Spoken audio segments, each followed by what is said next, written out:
السلام علیکم، آپ دیکھ رہے ہیں پروگرام خبر یہ ہے۔ میں ہوں شازیہ ذیشان۔ پروگرام میں میرے ساتھ سعید قاضی ہیں اور امریکہ سے رؤوف کلاسرا صاحب۔ ناظرین، آپریشن ضرب ازب کامیابی سے جاری ہے اور پاک فوج نے فیصلہ کن آپریشن میں عسکریت پسندوں کے 60% ٹھکانے تباہ کر دیے ہیں اور بعض جگہ تو ایسی ہیں جہاں 10 سال کے بعد قومی پرچم لہرایا گیا ہے اور اس پر قبائلیوں نے وہاں پر جشن منایا۔ دعا ہے کہ پاک فوج اسی طرح بہادری سے آگے بڑھتے ہوئے دہشت گردوں کا صفایا کرے، لیکن اس کے ساتھ ساتھ ایک اور بہت بڑا چیلنج جو ہے وہ IDPs کا بھی ہے۔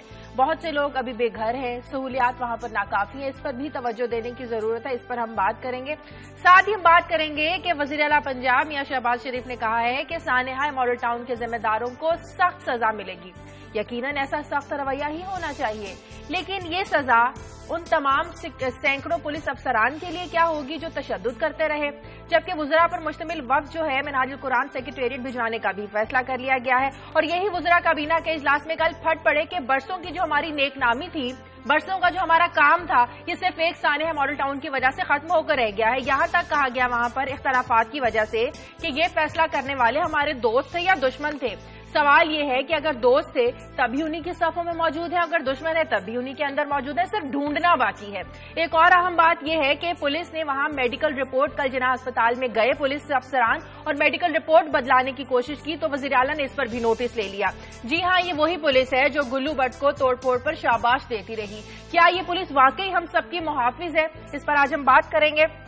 کچھ اور عام خبریں بھی آپ کے ساتھ شیئر کریں گے روزانہ کی طرح، ایکسکلوسو خبریں۔ سب سے پہلے معاف کیجیے گا، کلاسرا صاحب سے لے لیتے ہیں۔ جی کلاسرا صاحب۔ جی شازیہ، جو آج یہ سٹوری آپ کے ساتھ شیئر کریں گے، بیسیکلی کل قومی اسمبلی میں جو کچھ ہوا ہے، آج میں عامر متین صاحب کی پریس گیلری پڑھ رہا تھا، بڑی امپورٹنٹ انہوں نے اس میں کچھ انفارمیشن شیئر کی، اسی پہ آج سٹوری یہ بیس کریں گے۔ ایک تو چودھری نثار علی خان صاحب کہاں پہ غائب ہیں، ایک تو بیمار تھے، پتہ چلا، اس کے باوجود وہ غائب ہیں۔ اب ان کی سیٹ پہ آج کل کون بیٹھتا ہے اور کیوں بیٹھتا ہے؟ وہاں پہ فیڈرل کیپٹل میں نئی کیبنٹ کی باتیں ہونا شروع ہو گئی کہ جو ہی بجٹ اپروو ہوگا نئے منسٹرز وہاں پہ آنا شروع ہوں گے۔ اور اسحاق ڈار صاحب نے کل کیوں کہا ہے کہ یہ گلو بٹ ہو یا الو بٹ ہو، تو یہ بڑا ایک انہوں نے کل اپنی تقریر میں کچھ الفاظ یوز کیے۔ کوشش کریں گے کہ عامر متین صاحب کو نیند سے اٹھا کے اگر ہم اسکرین پہ لے آئے تو بڑا انٹرسٹنگ قسم کا ان کا یہ کل کی یہ پریس گیلری ہے جو آج یہاں پہ چھپی ہے، سب نے پڑھی ہوگی، تو اس پہ بات کریں گے کہ وہاں پہ اسلام آباد کا کیا ماحول ہے، وہاں کیا گفتگو ہو رہی ہے۔ ٹھیک ہے، قاضی صاحب آپ کیا بتائیں گے؟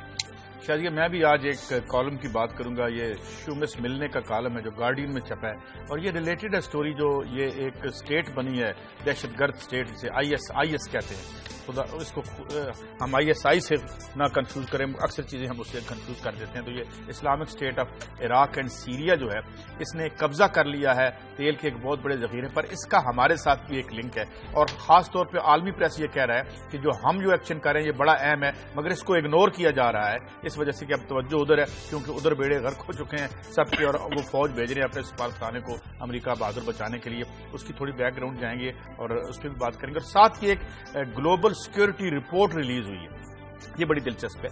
اس میں یہ بتایا گیا کہ پچھلے 7 سالوں میں بہت تیزی سے عالمی امن جو ہے وہ تباہ ہوا ہے۔ 60 سال کی ریلیٹو جو ایک استحکام تھا اس کے بعد امن کیوں تباہ ہوا، تو اس کی تباہی پہ، اس امن کی تباہی پہ ہم بات کریں گے اور کچھ رپورٹ میں باتیں ہیں، کچھ ہم بھی عرض کریں گے کہ پچھلے 60 سالوں میں ایسا کیا ہوا کہ جنوبی ایشیا، مڈل ایسٹ، آج ہمارے ہاں جنگ ہے، ادھر عراق میں جنگ ہے، تو یہ کیوں دنیا کا امن برباد ہوا ہے، رپورٹ کیا کہتی ہے؟ ٹھیک ہے، لیکن قاضی صاحب شمالی وزیرستان آپریشن ماشاءاللہ سے کامیابی سے جاری ہے، لیکن اس میں جو ایک فیکٹر ہے IDPs کا جس کو نظر انداز نہیں کیا جا سکتا، لیکن لگتا نہیں ہے کہ جو سہولیات ابھی انہیں ملنی چاہیے وہ اس سارے پہلو کو ابھی اگنور کیا جا رہا ہے، لوگ ابھی تک اسی طرح سے بھٹک رہے ہیں۔ وہ شازیہ ایک تو بات یہ ہے کہ بڑا کچھ ایکشن ہوا بھی ہے، مگر میں آج جو رپورٹس دیکھ رہا تھا اس میں ایک تو پرابلم یہ ہوا کہ جرگے نے 15 دن کا ٹائم لیا تھا کہ وہ بتائیں گے کہ آپ یہاں سے نکل جائیں۔ اچھا، اس سے پہلے کرفیو لگ گیا اور لوگ جو ہیں جرگے نے جب کہا تو کرفیو لگ گیا۔ اب 3 دن کا کرفیو میں انہوں نے اس میں نرمی کی ہے، مگر اس میں 2-3 ایشوز ہیں۔ مثال کے طور پہ ابھی بھی بہت سارے لوگ سٹینڈرڈ ہیں اور وہ انتظار کر رہے ہیں کہ انہیں گاڑیاں ملیں، اور 7,000 روپے ماہانہ کا انہوں نے اعلان کیا کہ ایک فیملی کو دیں گے۔ اب اس ملک میں 12,000 روپے انہوں نے منیمم ویج رکھی ہے، مگر یہ IDPs جو اپنا گھر چھوڑ کے آ رہے ہیں انہیں 7,000 اور اور دوسرا جو ان کی شکایت ہے بہت بڑی، اور پھر یہ جب کرفیو ہٹایا گیا تو وہاں سٹارویشن ہے، فاقہ کشی ہے اور موت کے ایشوز ہیں، تو لوگوں کا جدھر منہ آیا بھاگ گئے. خوست وہاں سے 8 کلومیٹر ہے یا 8 میل ہے غالباً، میں بھی کریکشن کرتا ہوں، تو کلومیٹر ہے میرے خیال ہے. تو وہ ادھر چلے گئے کچھ فیملیز، وہ بھی اب واپس آ رہی ہیں دوسرے رستوں سے. اب معاملہ یہ ایک تو وہ یہ کہتے ہیں کہ جی ہمیں بہت دیر لگتی ہے جہاں آپ ہماری رجسٹریشن کرتے ہیں اس میں چیزوں کی آسانی پیدا کی جائے. لوگ جو انہوں نے سیٹ اپ کیا ہوا ہے اس پہ نہیں جا رہے بلکہ جو رشتہ داروں کے پاس جا رہے ہیں. 70,000 کے قریب لوگ جو ہیں وہ ہو چکے ہیں. اور دوسری جو سب سے تکلیف دہ پہلو ہوتا ہے کہ وہاں پہ جو ٹرانسپورٹرز ہیں انہوں نے کرائے اتنے بڑھا دیے، وہ منہ مانگے پیسے مانگ رہے ہیں. اس کے باوجود اور ایک اور میں جو آج رپورٹ پڑھ رہا تھا کہ وہ یہ کہ جو ہی کرفیو ہٹا تو خوف کے مارے ہوئے لوگ بچوں سمیت جس کا جدھر منہ آیا ادھر پیدل کر، تو میرے خیال میں ان کی مدد کرنی چاہیے اور یہ ری تھنک کریں 7,000 روپے والا. لیکن کلاسا صاحب ساری ذمہ داری ہمیشہ حکومت پہ نہیں ڈال دینی چاہیے. ایسے مشکل وقت پر میرے خیال میں ہم جیسے آپ جیسے لوگوں کو، مخیر حضرات کو بھی آگے آنا چاہیے، ذمہ داری کا مظاہرہ کرنا چاہیے، نہ کہ ہر بار ہم ذمہ داری حکومت پر ڈال دیں کہ حکومت یہ نہیں کر رہی ہے وہ نہیں کر رہی ہے. ایگری کرتے ہیں آپ؟ شاہ جی آپ بالکل ٹھیک کہہ رہے ہیں. میرا خیال ہے 2 دن پہلے بھی یہ بات ہوئی تھی اور درمیان میں جو کچھ لاہور میں جس طرح یہ قتل عام کیا گیا انوسینٹ شہریوں کا، اس کے بعد یہ دب گیا ہے یہ معاملہ. میرا خیال کچھ دن مزید دبا رہے گا. کہ اس دن بھی میں نے بات کی تھی کہ جو یہاں پہ کریڈیبل لوگ ہیں، میں کریڈیبل کی بات کر رہا ہوں. عمران خان پہ ہم اچھی خاصی تنقید کرتے رہتے ہیں، باتیں کرتے رہتے ہیں ان کی پولیٹیکل فلاسفی سے یا ان کی بہت ساری چیزوں سے، لیکن اس پہ تو کوئی بحث نہیں ہے کہ یہ فائنانشلی ان کو ہمیشہ آنےسٹ آدمی سمجھا جاتا ہے. وہ جو بھی فنڈ کھولیں گے میں بھی اس میں پیسے دینے کو تیار ہوں گا اور بہت سارے لوگ ہوں گے تیار ہوں گے. محض یہاں پہ بیان بازی کی بجائے حکومتیں نلائق ہوتی ہیں. یہ اتنے اچھے ہوتے اگر ہمارے بابوز ہوتے، سول سروینٹس ہوتے، ہماری اسٹیبلشمنٹ ہوتے تو پاکستان ان حالات کو نہ پہنچ چکا ہوتا. یہ نہیں کر سکیں گے. اسی طرح لوگ یہاں پہ رولتے رہیں گے. کچھ لوگوں کو سامنے آنا پڑے گا اور پاکستان میں واقعی بہت اچھے لوگ موجود ہیں. کوئی ایک نہیں ہے 10 ہوں گے وہ سامنے ہیں جو وہاں بھی مجھے ڈسپیڈنسی ایک نظر آ رہی ہے. کہیں سے کوئی حرکت ہی نہیں آ رہی کہ کچھ لوگ 4 بندے اکٹھے ہو کے کچھ ایکٹیویٹی دکھانے کی کوشش نہیں کر رہے کہ یہ جو لوگ وہاں سے نکل کے آ رہے ہیں آپ ان کے لیے کچھ کیمپس لگائیں، کچھ پیسے جو آپ یہاں سے ڈونیٹ کریں، کچھ ٹرکس بھیجیں، کچھ پانی بھیجیں، کچھ بسکٹس بھیج دیں، کچھ اور بہت ساری آپ ایٹبل چاہیے وہ بھیج دیں. جو اب تک خبریں آ رہی ہیں وہ ایک ہی ہمیں سننے میں آتی ہے جو فوج جو ہے تو وہ اپنے تئیں یہ کچھ کوشش کر رہی ہے، لیکن فوج کی بھی سپلائی چاہیے، آپ کی آرمی کو بھی تو کچھ نہ کچھ یہ چیزیں چاہیے، ان کو یہاں پہ یہ بیک اپ چاہیے. حکومتوں سے مت توقع رکھیں. اور پاکستان جیسے ملکوں میں میرا تجربہ یہ کہتا ہے کہ حکومتیں جو وہ کہتے ہیں نا کہ جاگتے رہنا ساڑھے نہ رہنا، جی ہاں حکومتوں پہ ان کی یہاں پڑا ضائع ہو جاتا ہے، کیڑے مکوڑے کھا جاتے ہیں. مجھے بڑا شدید اعتراض کلاسا صاحب اس پہ بڑے ہمبلی میں عرض کرتا ہوں. 700 ارب روپیہ سیکیورٹی کا یہ آئی ڈی پیز کے ساتھی اور اس ملک کے عوام دیتے ہیں اور ہم حکومت کی طرف نہ، حکومت آج کے بعد GST لگانے پہ ہماری طرف نہ دیکھے، آسمان کی طرف دیکھے. دس از آر منی اور ہماری رقم سے جب آپ ہمیں خیرات دیتے ہیں تو مجھے لگتا ہے ہمارے منہ پہ کوئی جوتا مارا. آئی ایم سوری ٹو سے دیٹ. ان کا فرض ہے اس ملک میں جو 5-6 ہزار ارب روپیہ سال کا اکٹھا ہوتا ہے اس میں سے 500 ارب کے آپ SROs جاری کر دیتے ہیں. آپ عمراء کو مزید ٹیکس کی چھوٹ دیتے ہیں. غریب آدمی کو آپ 12,000 روپے کا اعلان کرتے ہیں، اسے 7,000 روپیہ بھی نہیں ملتا اس کی منیمم ویج کا.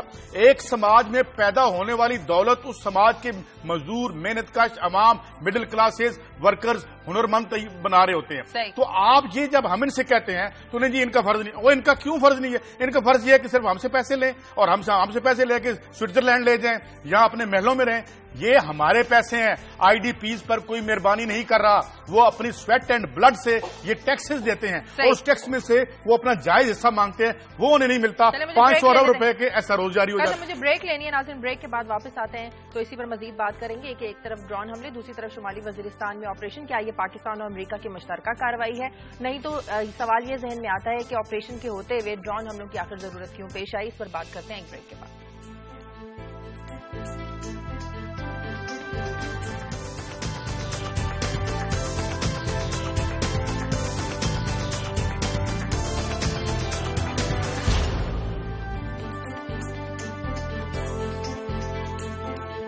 بریک کے بعد خوش آمدید. کلاسا صاحب ایک سادہ سا سوال آپ سے کہ جب ہمارے ہاں آپریشن ہو رہا ہے، آپریشن کے ہوتے ہوئے آخر ڈرون حملوں کی ضرورت کیوں پیش آ رہی ہے؟